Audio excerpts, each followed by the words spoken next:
So, folks, welcome. This is Truth FM Rare TV. We are coming to you live from our main studio here in Painesville, also the nation's capital, Monrovia, here where we have Prophet Victor Choloe here. So, he will better introduce himself. So, my name is Mayan D. Tobin doing this interview. So, welcome to the Rare TV. Okay, thank you very much. My name is Prophet Victor Choloe from Mount Bagley. So, can you be audible so our listening audience can get you? Yeah, actually, I'm a prophet and I came to the studio to give a message to the nation as well and to our president. So what's the message all about?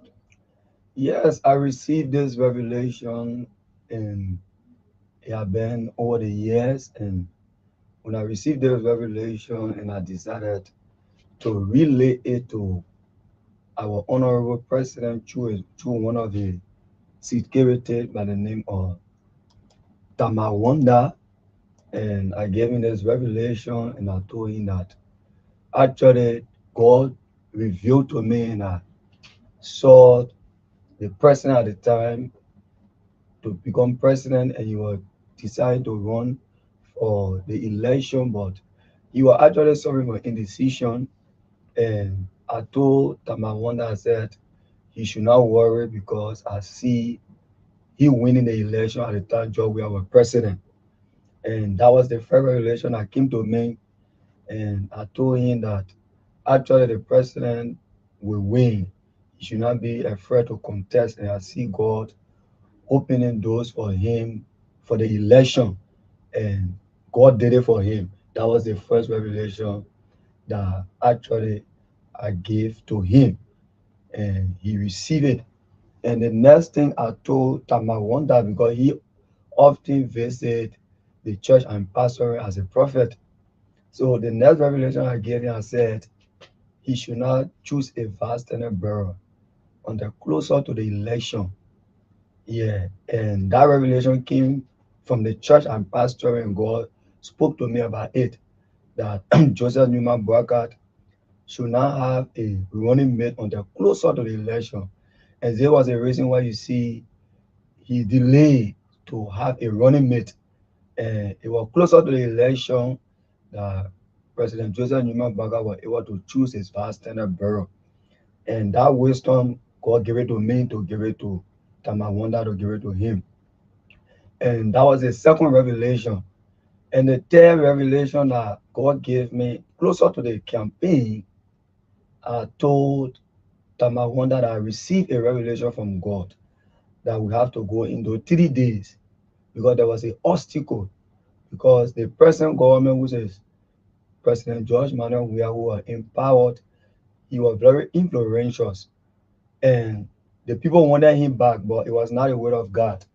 So, and I told him, I said, but we are going to pray for God to turn the people heart over to Joseph Newman Boycott. And I we went into for 3 days and God spoke. And the table turned upside down and it turned in his favor. But one of the things that brought me to the studio today, fellow citizen, and I know you are looking at me from all walks of life. I'm not so much running after the president because I'm going to reward me. No, it's not because of money I'm here. I'm not want to be popular. That is not the reason why I'm here. But God told me that I should tell the president, and this message came to me after he won. And God said he is not happy with President Joseph Newman Bogart because everything that was told him and it came to pass through the church and pastoring. I'm just a vessel that God is using in his nation. And President Joseph Newman Bogart received the information and he saw it. But he refused to come to the church to tell God thank you. And that was the agreement. Yeah, that was the agreement. That was what God wanted him to do. Yeah, but he refused. So this is the reason why I came to remind him that God is telling him, he said, you gave me this warning. His leadership, it was God who placed him there, because God spoke to me about it. But equally so, God has the power to hold on to everything because everything in the hands of God. I've not come to tell the president, I love this government. I voted you as a president, Joseph Newman Braggart. I'm a prophet and I'm in your interest. I cannot betray you, but equally so, I have to tell you what God said. So you have to come at the church to Mount back the horse of grace and tell God thank you so that it can be well with your government. That is the reason why I'm here.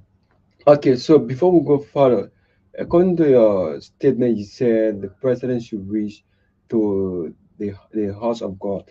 So is the prophecy is only restricted to your church or to other churches? No, the prophecy is restricted to the church that I'm pastoring because it was the church that God spoke all those messages. Yeah. So it is not that I came here to discredit other churches.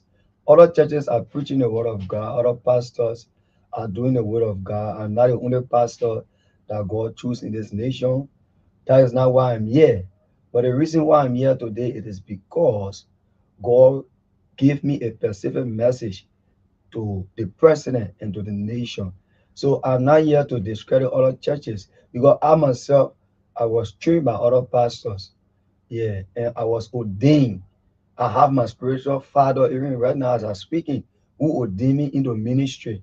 So I cannot discredit other people who are preaching the gospel. No, that is not the reason why I'm here. But I'm just a vessel that God is using. Yeah, because He want to save this nation. So this is why I brought this message to the president because you can remember Samuel in the book of First Samuel, chapter 1, verse 10. And God told Ida signed a covenant with God, and she said, if you give me this child, I will give this child back to you. And she fulfilled her vow. And after Samuel was given to her, she turned Samuel over back to the temple. So I'm a child that was given to God. I'm a child that is used by God. All my life, I give it to God. Yeah, as for my youth days up to now, I live all my life to God. I grew up in the church. I love God ever so much. So I cannot discredit other churches. That is not the reason why I'm here. So maybe other people would think that, oh, I want to, be different or I want to show that I'm so different. No, but it's just that I make myself available for this work as a prophet. That's why I was ordained. Yeah. So President Joseph Newman Brackett, please, I want you to please honor God's message. Yeah, it is not a threat, but it's a warning.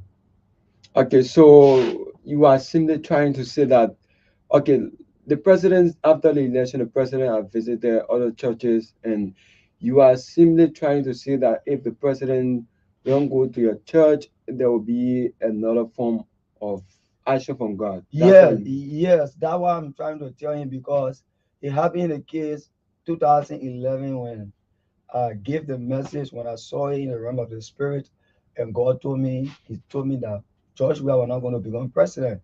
It irritated the state, and when I posted that on Facebook, and most people were offended by it, and they said I'm crazy, and they said how possible can I see a certain president who have all the capacity and have all the fun and the connection and the favor of God, and I'm telling the nation that He's not the one that God wants. And actually, they found it difficult to believe, but it was from God. And I told the president, George, where I said, your leadership is over. God, I cancel your leadership.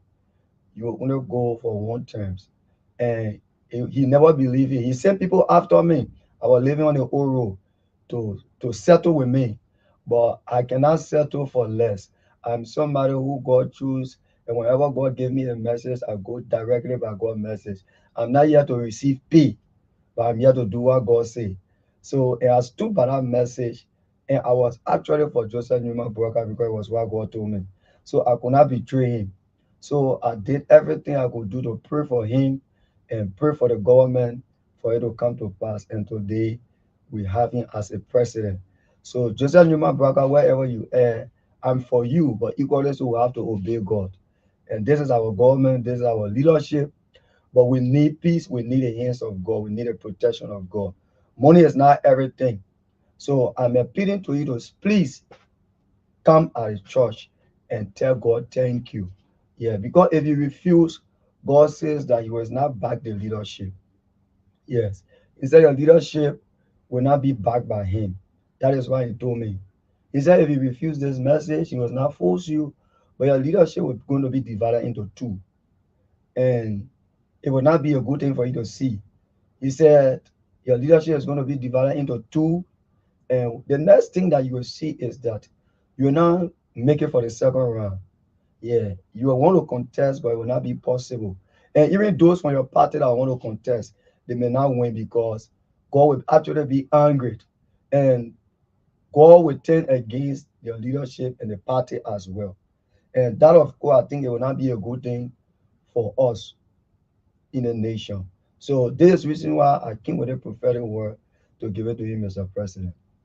Okay, so many people will be listening and watching you. People will say maybe him doing this to call attention, or maybe him doing this for people to know him. What's your message, or what you have to say out there to the public? Yeah, what I have to say to the public is that those of you that are around the president and those of you who are listening to me, we all knows about the message of God, and we all, many of us are Christians. And even if you are not a Christian, then you know me, but you believe that there is a God, and God is the one that is above, and He is the one that have the final saying, and we all were made by Him and created by God. And I who speaking are made by God and created by God. So we all need to obey the voice of God. Because He said in the book of Amos 3, verse 7, He said, I do nothing except I reveal it to my servant. When you read the book of Second Chronicles chapter 20, verse 20, and what God said to the prophet, He says, believe in the prophet